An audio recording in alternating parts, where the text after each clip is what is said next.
দাড়ি শাস্তিছে খরাত খরাত খরাত খরাত শব্দ আসছে, কেন মুখ লাল হয়ে যাচ্ছে, চামড়া এ শয়তান কি এর মুখ ঝুলিয়ে গেল, কথা কই টা দেওয়ানে পাঁচটা আবার নতুন বেলে।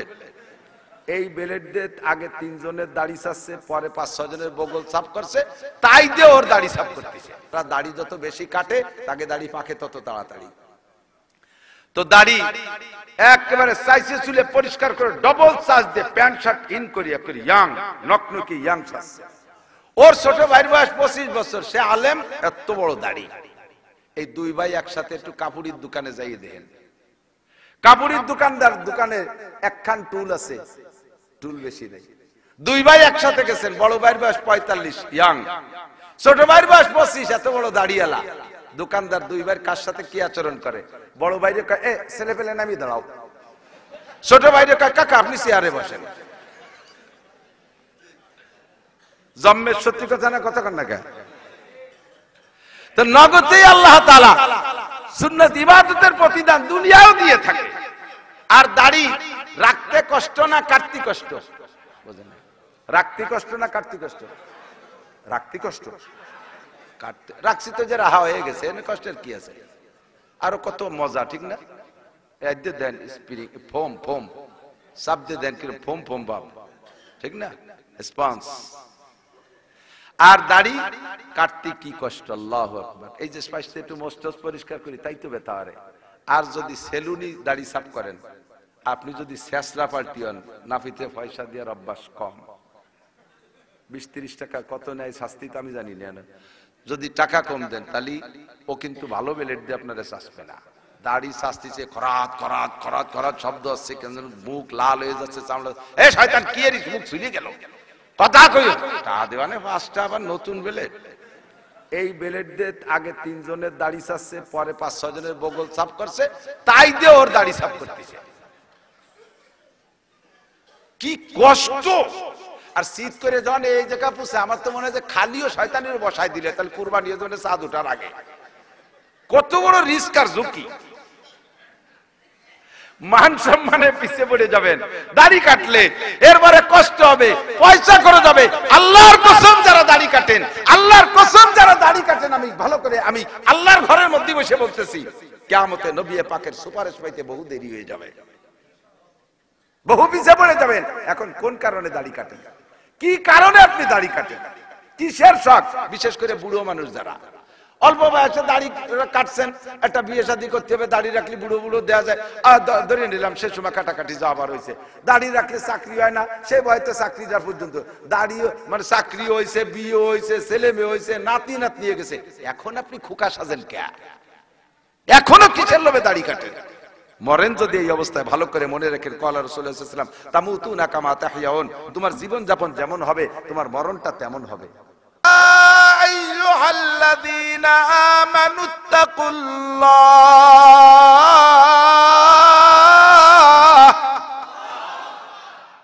হে আমার অন্ধ জগতের অটাল বিশ্বাসী পাগলরা, ইত্তাকুল্লাহ, ভয় করো কাকে? জোর হলো না, আরো জোরে। বাঘরে ভয় পাই ছিঁড়ে মুড়ে খেয়ে ফেলবে, মরে গেলে আর বাঘরে ভয় পাওয়া লাগে না। সাপরে ভয় পাই কামড় দেবে, মরে গেলে আর সাপরে ভয় পাওয়া লাগে না। আগুনরে ভয় পাই পুড়ায় মেরে ফেলবে, মরার পরে আগুনরে ভয় পাওয়া লাগে না। কিন্তু তুমি আল্লাহকে ভয়ের জন্য পাও, দুনিয়াও তাকে ভয় পেতে হবে, আখিরাতেও তোমাকে ভয় পেতে হবে। সে জায়গায় যে তার সামনে তোমাকে দাঁড়াইয়া 4টি ইমিগ্রেশন তোমাকে অতিক্রম করতে হবে। 4টি ইমিগ্রেশন, বিমানে যারা উঠছেন তারা ইমিগ্রেশন জানেন, বিমানের চেক, বিমানে ওঠার আগ পর্যন্ত 4টি জায়গায় চেক হয়, এর নাম বলে ওই বিমানের পরিভাষায় বলে ইমিগ্রেশন। 1 নম্বরে তোমার বডি ইমিগ্রেশন, 1 নম্বরে তোমার ব্যাগেজ পাসপোর্ট ইমিগ্রেশন, 2 নম্বরে তোমার টিকিট পরীক্ষা, 3 নম্বরে তোমার লাগেজ পরীক্ষা, 4 নম্বরে তোমার বডি পরীক্ষা। এই 4 পরীক্ষা পাস করে তোমাকে যেতে হবে, বিমানে উঠতে হবে। কিয়ামতের ময়দানে আল্লাহর সামনে এই 4টি ইমিগ্রেশন হবে কি হবে না? বিশ্বাস আছে? শুধু তালে তালে গতানুগতিক শুনে শেষ করে দিয়েন না, শোনালো কি ভালো করে বোঝেন। এই ইমিগ্রেশনের মানে হলো আপনাকে গোটা জিন্দেগির হিসাব দেওয়া লাগবে, গোটা জিন্দেগি। আজকে গেল মঙ্গলবার নাকি, গত মঙ্গলবার সকালে কে কি খাইছেন 1 মিনিটের ভিতরে বলার ক্ষমতা আছে কে? সত্য কথা বললে কেউ বলতে পারবেন না, মিথ্যে বলি বলতে আমি রুটি খাইছি, এক কথা কই দিই, সত্যি না মিথ্যে? আমি তো আপনার বাড়ি ছিলাম না সেই সময়। ও মিথ্যে কথা না, অরিজিনালি কি খাইছেন সত্য হিসাব করে তরি তরকারি সহ বলা বড় কঠিন। ঠিক না? তাহলে কিয়ামতে আমার 70 বছরের হিসাব কিভাবে দেব? এই ভয় আল্লাহকে পাও, এই ব্যাপারে আল্লাহকে ভয় পাও। 2 নম্বর, যুবক, কয় বোতল গাঁজা খাইছি, যে এবা ফেন্সিডিল কি পরিমাণ খাইছি হিসাব দে। এই জায়গা আমার কাছেই তো 1 সপ্তাহ যা খাইছে তা হিসেব দিয়ে সত্যি পারবেন না। যারা বিড়ি খায়, সিগারেট খায়, তারা ডেলি কয়টা বিড়ি সিগারেট খাইছেন একদিন হিসেব দিয়ে পারবেন? পারবেন না। 1 সপ্তাহের হিসেব দিয়ে পারবেন না। কিয়ামতের ময়দানে হিসাব দেওয়া লাগবে। এই ভয় আল্লাহকে পাও, ইত্তাকুল্লাহ। জি ভয় তো পাই, ভয় না বলি এত রাত্রি এখানে বসে থাকবো কয় জানি এ ভয় না। ভয় যে তুমি পাও হাক্কা তুকাতি, যেমন ভয় পাওয়া দরকার। আমার এক কুয়তো ভাই আছে, খুব একটু রসিক, কয় যে বাড়ি আমার ইমান তোষছে বেশি, আমার সাথে ইমান দিয়ে ভাল্লা দেয়, কিন্তু ফজরের নামাজে ভর্তি পারি নিয়ে কদি কি এরি নিজে নিজেই কয় আমার ইমান তোষছে পাকা, কিন্তু ফজরের নামাজে ভর্তি পারি না। আমি বললাম ফজরের নামাজে ভর্তি পারে না, সে আবার নিজের ইমান নিয়ে বাহাদুরি করে কিভাবে? হ্যাঁ, আল্লাহকে ভয় পাও। আল্লাহর ভয় যদি কামা হক অন্তরে থাকে, ওই লোকটার ফজরের নামাজ ছুটে যাওয়ার কোনো উপায় থাকে না, কথাই নাই, ঠিক কি না? যে লোকটা আল্লাহকে ভয় পায়, ওই লোকটা মনের অজান্তে একটা সগীরা কবিরা গুনাহ করতে পারে না, মনের অজান্তেও করতে পারে না। আল্লাহর ভয় যদি ভিতরে থাকে, আল্লাহর ভয় যদি ভিতরে থাকে, বর্তমানে দেখেন যারা আতঙ্কে আছে, যারা তারা কারাত আমি করছি না, যারা আতঙ্কে আছে, তাদেরকে কি যে ব্যাপারে ভয় পাওয়া লাগতেছে, সেই ব্যাপারটা কি অন্তরের থেকে এক মুহূর্তের জন্য ছোটে কন? ঘুমোয় থাকলেও স্বপ্নে দেখে পুলিশ আইছে, ঠিক না? এর নাম হলো বিশ্বাস। এর নাম কি? এর নাম ভয়। ইত্তাকুল্লাহ হাক্কা তুকাতি। এরপরে আল্লাহ কয় ওয়ালা তামুতুন্না ইল্লা ওয়া আনতুম মুসলিমুন, মুসলমান না হয়ে মরো না। লম্বা ব্যাখ্যা বলার সময় নেই, পারতেছি না, গলা ব্যথা হচ্ছে। একটু কথা বলবো, এদিক তাকান, যেটা বলবো সেটা হলো উদ্দেশ্য। আল্লাহ পাক যত বিধান হুকুম দিয়েছেন আমাদের জন্য, প্রত্যেকটার জন্য এগেনস্টে আল্লাহ তাআলা আমাদের জন্য দুনিয়ায়ও কল্যাণ রাখছে, আখিরাতেও কল্যাণ রাখছে। যে ইবাদতটা করবেন ওই ইবাদতটার মূল পাওনা আখিরাতে, তবে প্রত্যেকটা ইবাদতের প্রতিদান আল্লাহ দুনিয়ায় রাখছে। যেমন উদাহরণস্বরূপ বোঝেন, 5 ওয়াক্ত নামাজ পড়লে, নামাজ পড়ি কি দুনিয়ার জন্য না আখিরাতের জন্য? তবে আল্লাহ তাআলা এর 5টা পুরস্কার রেখেছেন, তার 4টে আখিরাতের জন্য, একটা রাখছে দুনিয়ার জন্য।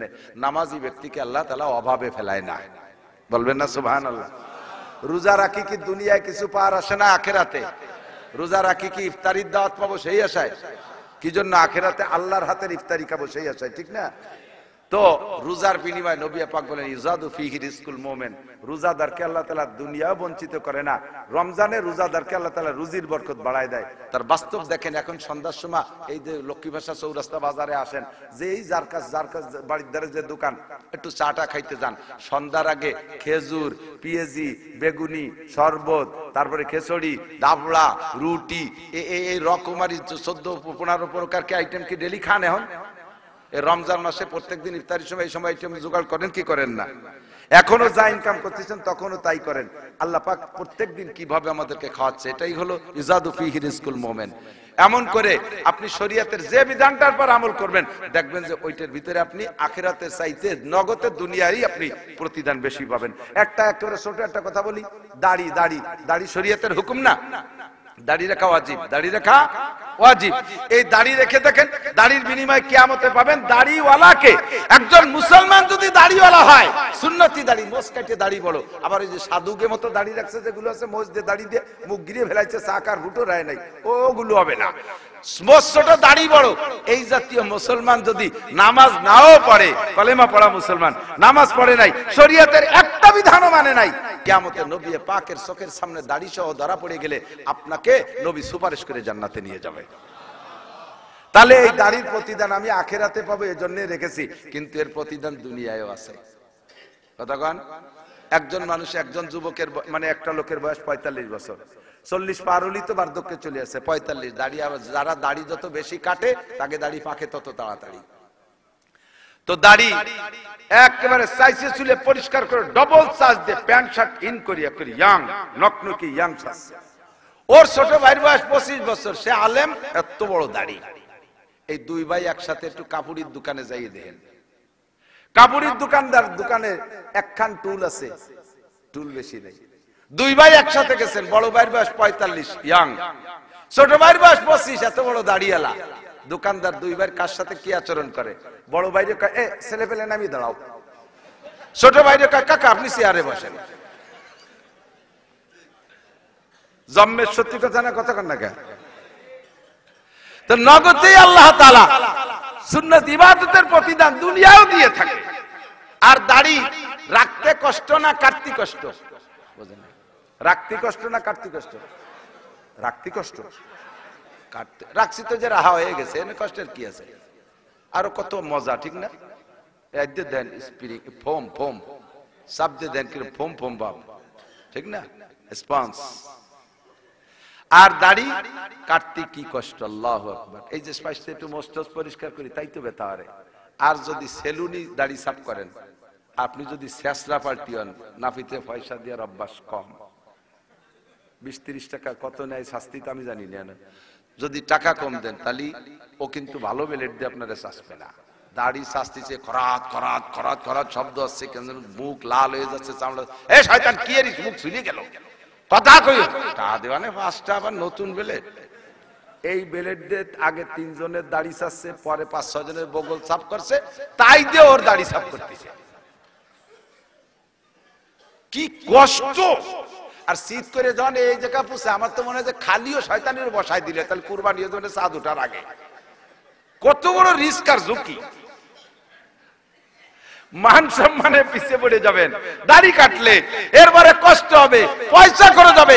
আল্লাহর কসম যারা দাড়ি কাটেন, আল্লাহর কসম যারা দাড়ি কাটেন, আমি ভালো করে আমি আল্লাহর ঘরের মধ্যে বসে বলতেছি, কিয়ামতে নবী পাকের সুপারিশ পাইতে বহু দেরি হয়ে যাবে, বহু পিছিয়ে পড়ে যাবেন। এখন কোন কারণে দাড়ি কাটেন?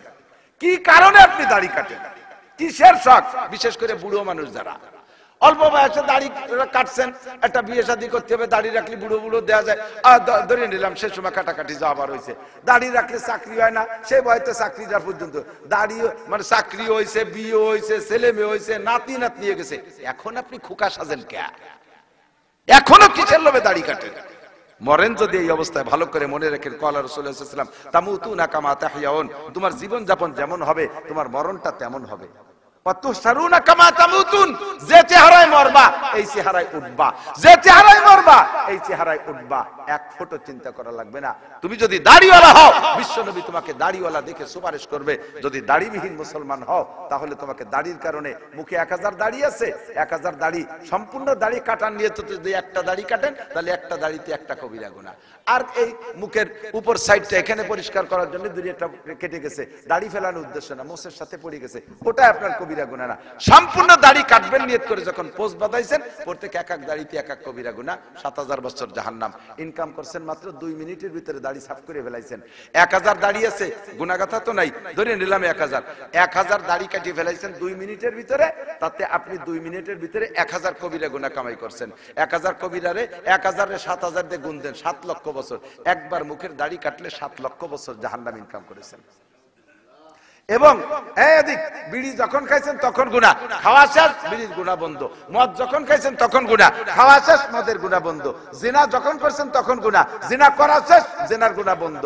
কিন্তু দাড়ি কাটার যে গুনাহটা, এটা হলো সদকায়ে জারিয়ার মতো গুনাহ জারিয়া। আপনি দাড়ি কেটে ঘুমিয়ে রয়েছেন, ঘুমের মধ্যে প্রত্যেক 2 মিনিটে দাড়ি কাটার সংখ্যা পরিমাণ গুনাহ হচ্ছে।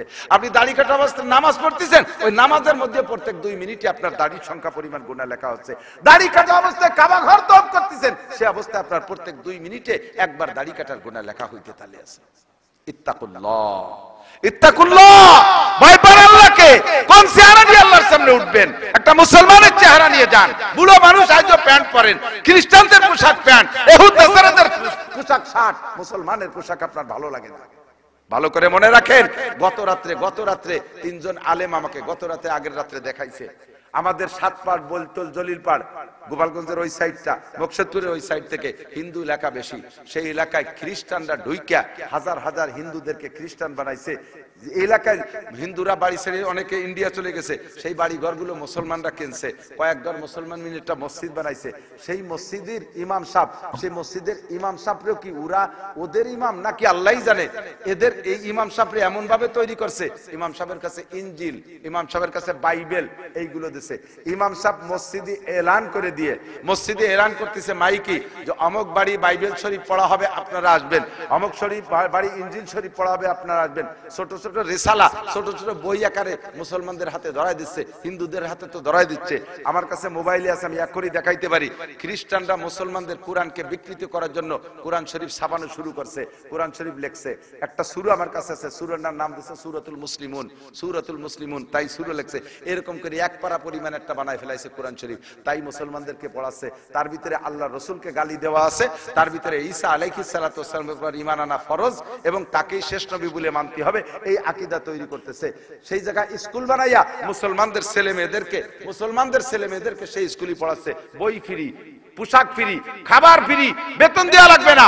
এমনকি ওই স্কুলে পড়লে তাদের গার্জিয়ানদেরকে পর্যন্ত ভাতা দেয়া, সকাল বিকেল দুই বেলা স্কুলের ছেলে মেয়েদেরকে কাতার বন্দি করে। এই উলামা ইকরাম কালকে আমার কাছে বই এতগুলো দেখাইছে, কয়েক মসজিদ থেকে উনি শেষ করে নিয়ে আসছে, বললো যে হুজুর কাতার করে দিয়ে ওদেরকে চক্ষু বন্ধ করে আল্লাহর কাছে মোনাজাত করায়, তোমরা তোমাদের আল্লাহর কাছে বলো আল্লাহ একটা চকলেট দেন, আল্লাহ একটা চকলেট দেন। ওরা চোখ বন্ধ করে আল্লাহর কাছে চকলেট দেয়। আল্লাহ কি ওই জায়গায় চকলেট নিয়ে আসবে? আল্লাহ চকলেট দেয় না।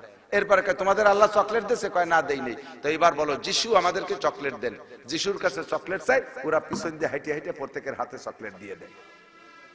জিজ্ঞেস করে বলো যিশু কি তোমাকে আল্লাহ কি চকলেট দিয়েছে? কয় না। কে দিয়েছে? কয় যিশু। তাহলে বলো আল্লাহ ভালো না যিশু ভালো? কচি কোমল ছোট ছোট বাচ্চাদেরকে, মুসলমানের সন্তানদেরকে এভাবে খ্রিস্টানি আকীদা তাদের মধ্যে ঢুকাচ্ছে।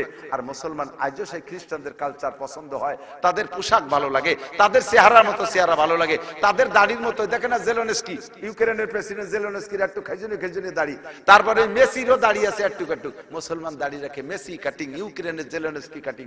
এইটা খুদার কসম কোনো সুন্নতি দাড়ি না। দাড়ি রাখবেন তো একমুট, পোশাক পরবেন তো সুন্নতি পোশাক, পাক্কা মুসলমান হন। আল্লাহ কাই উদখুলু ফিস সিলমি কাফা ওয়ালা তাত্তাবিউ খুতুওয়াতিশ শাইতান। ইসলামের মধ্যে ঢোকো পরিপূর্ণ। ইত্তাকুল্লাহ, আল্লাহকে ভয় পাও, আল্লাহকে ভয় পাও। জি আল্লাহ আপনাকে ভয় পাইলাম, প্রতিদান কি হবে? দুটো তিনটে প্রতিদান বলে আমি শেষ করে দিচ্ছি। এক নম্বরে আল্লাহ পাক বলেন, এক নম্বর প্রতিদান হলো আল্লাহু ইউহিব্বুল মুত্তাকিন। আল্লাহ পাক মুত্তাকিনকে পছন্দ করে। মুত্তাকিনের সাথে আল্লাহ দোস্ত পাতায়। বলেন আলহামদুলিল্লাহ। আপনি মুত্তাকিন হলে আল্লাহ আপনাকে ভালোবাসবে। দুই নম্বর পুরস্কারের দিক তাকান, শুধুমাত্র তরজমা বলে শেষ করে আমার মাথা ব্যথা করতেছে। দুই নম্বর হলো আমাইয়াত্তাকিল্লাহ ইয়াজআল লাহু মাখরাজা ওয়া ইয়ারযুকহু মিন হাইসু লা ইয়াহতাসিব। যারা আল্লাহকে ভয় পায় আল্লাহ তাআলা তাকে জেলের থেকে বেরোনোর ব্যবস্থা করে দেয়, বিপদ থেকে মুক্তির ব্যবস্থা করে দেয়, মিথ্যে মামলা থেকে পরিত্রাণের ব্যবস্থা করে দেয়, মহা সংকট থেকে আল্লাহ বাঁচার ব্যবস্থা করে দেয়, আটলান্টিক মহাসাগরের মাঝখানে পড়ে গেলে আল্লাহ বাঁচার ব্যবস্থা করে দেয়, চতুর্দিকে বাঘ সুন্দরবনের মধ্যে পড়ে গেলে আল্লাহ তাআলা তাকে বাঁচানোর ব্যবস্থা করে দেয়। যে আল্লাহকে ভয় পায়, যে আল্লাহকে, একটা কথা, ছোট্ট একটা কথা বলি, সেদিনও গেছি সুন্দরবন। ওই জায়গা মোংলায় আছে জাহাঙ্গীর ভাই নামে এক ভাই, একটা মাদ্রাসার এখন নাইট গার্ডের ডিউটি করে। উনি বলতেছে হুজুর ওর সারা গায়ে ক্ষত বিক্ষত, কয় যে ছিলাম হলো জঙ্গলের দস্যু ছিলাম, সবসময় কাঁধে দোনালা রাইফেল বন্দুক থাকতো। তো একবার ওর মধ্যে আমরা ডাকাতি যারাই করতাম, ডাকাতি ডুকতি যা করি সবাই আবার আল্লাহর প্রতি বিশ্বাস ছিল, নামাজটা ঠিক মতো পড়তাম। কারণ এ জায়গা বাঘের সামনে আর কোনো মাতবাড়ি চলে না। তা আমারে নৌকো থেকে নামাই দিয়ে গেছে এক জায়গা, এই গরান কাঠের স্তূপ, ওর উপরে নামাই দিয়েছে। তো মাগরিবে রক্ত হয়ে গেছে, ওরা নামাই দিয়ে নৌকো নিয়ে চলে গেছে বিভিন্ন পয়েন্টে, এভাবে আমাদের নামাই দিচ্ছে, প্রত্যেকের হাতে অস্ত্র আছে। তা আমারে যখন গরান গাছের উপরে নামাই দিয়েছে, আমি ওর উপরে গামছা বিছিয়ে নামাজে দাঁড়াইছি। সুন্দরবন তো ঘন সুন্দরবন, এসব জায়গাতে বাঘ যাতায়াত করে, কাদার ভিতরে বাঘের পায়ের ছাপ দেখতেছি। সেই অবস্থায় মাগরিবের নামাজ একা একা, এমন না যে আমি ভর্তি আর দুইজন আমারে পাহারা দিচ্ছে, আমাকে আমারই পাহারা দিতে হবে, আল্লাহর কাছে সমর্থ করতে। নামাজে দাঁড়াইছি, আল্লাহু আকবার কে যখন দাঁড়াইছি, তখন শুনি যে পক পক শব্দ হচ্ছে, পলি কাদার ভিতর দিয়ে বাঘ আসতেছে, বাঘের পায়ের আওয়াজ কানে আসতেছে। কন্দি সুরকিরাত মনে থাকে ওই সময় কেমন লাগার কথা সেইরকমই লাগতেছে। তখন আমি চিন্তা করছি যে তাকবীরে তাহরিমা বানছি, আল্লাহকে আল্লাহু আকবার বলে সামনে করে দাঁড়াইছি, বাঘে খেয়েও যদি ফেলে তবু আমি ডানি বামে ফেরবো না, নামাজ ছাড়বো না। ওই দিন যে নামাজ পড়ছি, আমার মনে হয় আল্লাহ তাআলা ওই দিনের নামাজ কবুল করে আমাকে অন্যায় থেকে ফিরিয়ে নিয়ে আইছে। শতভাগ শিওর ছিলাম যে আজকে আমাকে বাঘে ধরে খেয়ে ফেলবে। আমি ডানি বামে চোখের একটু কাজ করি নাই, এক ধ্যানে যায় নামাজের দিক, সামনের দিকে তাকাইয়া নামাজ পড়তেই আছি। আর মুরব্বী আইটে এসে আমার বাম পাশে হাত দুই দূরে এই রুমে বসে রয়েছে। তবু আমি তাকাই না। এই 2 হাত দূরে মাপছি হলো সালাম ফিরানোর পরে। ডানি বামে 3 রাকাত পড়ে সালাম ফিরেছি, ডান দিক ফিরে বাম দিক ফিরে দেখি যে আমার দিকে এরকম চেয়ে রয়েছে। বুঝতে আমরা তো এত কাছে একটা শিয়াল দেখলিও পেশাব করে দেবো ভয়তে, আর বাঘ এ তো বলতেছি আর শুনতেছেন, একটু যাইয়ে দেখেন খেলা কারে কয়। তো এই অবস্থায় দেখার পরে আমি আর বাঘরে কইলাম, বাঘ আমার হাতে বন্দুক তো আছে, আমি বললাম তুইও আমারে কিছু কইস নেই, আমিও তোরে কিছু কব না, তুই চলে যা। তুই আমার এতক্ষণ কিছু বলিস না বিদে আমিও কিছু বলবো না, আমার কাছে বন্দুক আছে, গুলিয়ে দিলে দিতে পারবো। তুই আমার নামাজের শ্রদ্ধা করেছিস, আমার আল্লাহকে, আল্লাহর প্রতি আমার বিশ্বাস রেখে আমাকে নামাজ পড়ার সুযোগ করে দিয়েছিস, কাজে তোরে কিছু কব না, চলে যা বলে আমি বন্দুকটা থুয়ে আবার 2 রাকাতে দাঁড়াইছি। ও বাম পাশে ঘুরে এসে আবার ডাইন পাশে বসে যায় না, আমার তাকাই দিয়েছে। পরে সুন্নত পড়ে সালাম ফিরে বললাম যে এখনো যখন কিছু কইস নাই, আমিও তোর কিছু কব না, চলে যা। একেবারে অনাসে হেঁটে চলে গেল।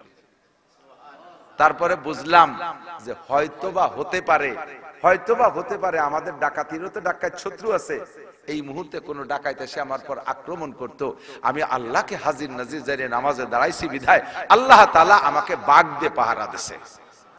যখন আল্লাহ আমারে বাঘ দিয়ে পাহারা দিয়েছে, এই আল্লাহই পারে, কাজেই অন্যায় পন্থায় যত ইনকাম করেছি আর কোনোদিন করব না, সেই দিন বন্দুক জমা দিতে তওবা করে চলে আইছি।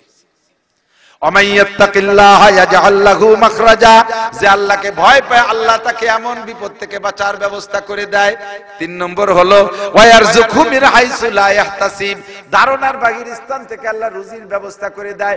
আল্লাহর প্রতি যার ভয় আছে, আমরা মনে করি ব্যারাক না হলে মারা যাব, গ্রামীণ ব্যাংক না হলে মারা যাব, এ সরকার না হলে কি করব, ও সরকার না হলে কি করব, সব বাদ দেন বন্ধু, বিশ্বাস করেন আল্লাহর উপরে, আল্লাহর উপরে বিশ্বাস করেন, আল্লাহকে ভয় পান, আল্লাহ রুজির মালিক। ওয়ারযুকহু মিন হাইসু লা ইহতাসিব, ধারণার বাহির স্থান থেকে রুজির ব্যবস্থা করতে পারে কে?